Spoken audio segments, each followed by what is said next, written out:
Jail में सत्येंद्र जैन के चल रहे खेल का सबको पता चल गया, लेकिन एक अरविंद केजरीवाल हैं जो पूरी बेहयाई के साथ सत्येंद्र जैन को कट्टर, ईमानदार और कर्तव्यनिष्ठ बता रहे हैं।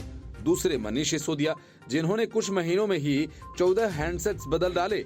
4 हैंडसेट्स तो ठीक उसी दिन बदले जिस दिन सीबीआई ने उनके खिलाफ एफआईआर दर्ज की। मनीष सिसोदिया ने यह सब डिजिटल सबूत मिटाने के लिए किया, लेकिन अरविंद केजरीवाल कूद कर ये बताने में जुटे हैं कि ईडी की चार्जशीट में मनीष सिसोदिया का नाम तो है नहीं, मतलब उनके खिलाफ सारे केस फर्जी थे और ईडी और सीबीआई ने उन्हें क्लीन चिट दे दी है। लेकिन हकीकत में ऐसा है नहीं।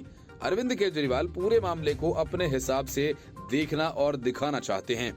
अरविंद केजरीवाल के इस खेल से पर्दा उठाते हुए बीजेपी ने तगड़ा हमला बोला।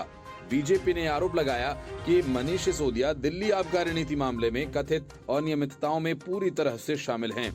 भाजपा ने कहा कि इस मामले की जांच के सिलसिले में जब सिसोदिया के खिलाफ प्राथमिकी दर्ज हुई, तब दिल्ली के उप मुख्यमंत्री ने एक दिन में 4 मोबाइल हैंडसेट्स बदल डाले और 2-3 महीने में 14।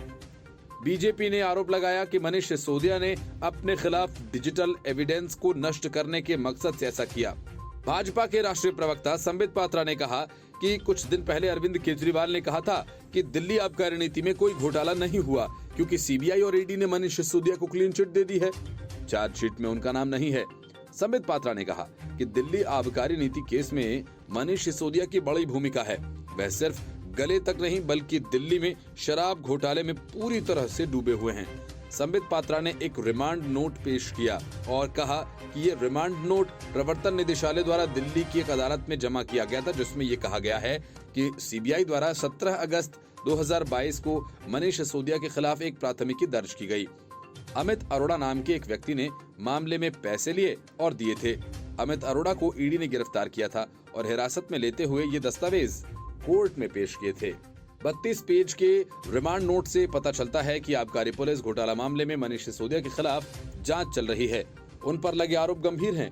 ईडी और सीबीआई ने गिरफ्तार लोगों के खिलाफ चार्जशीट दाखिल की है। इन सभी का कनेक्शन मनीष सिसोदिया से है। दोनों एजेंसीज मनीष सिसोदिया के खिलाफ पुख्ता दस्तावेज तैयार कर रही हैं।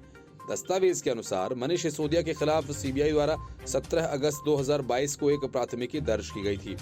ऑफिस मेमो ने यह खुलासा किया कि उप मुख्यमंत्री मनीष सिसोदिया, तत्कालीन आबकारी आयुक्त अरबा गोपी कृष्णा और अन्य ने आबकारी नीति में कुछ लोगों को अनुचित लाभ पहुंचाने के लिए आदेश देने में महत्वपूर्ण भूमिका निभाई थी।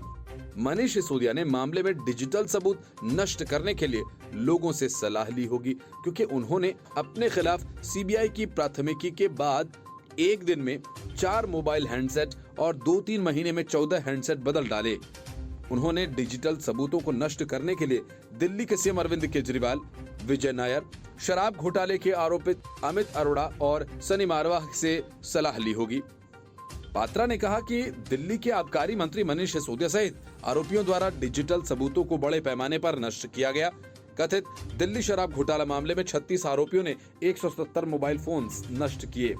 दिल्ली एलजी ने जुलाई में दिल्ली के मुख्य सचिव की ओर से दायर रिपोर्ट के निष्कर्षों के आधार पर नई आबकारी नीति में कथित अनियमितताओं के खिलाफ सीबीआई जांच की सिफारिश की थी।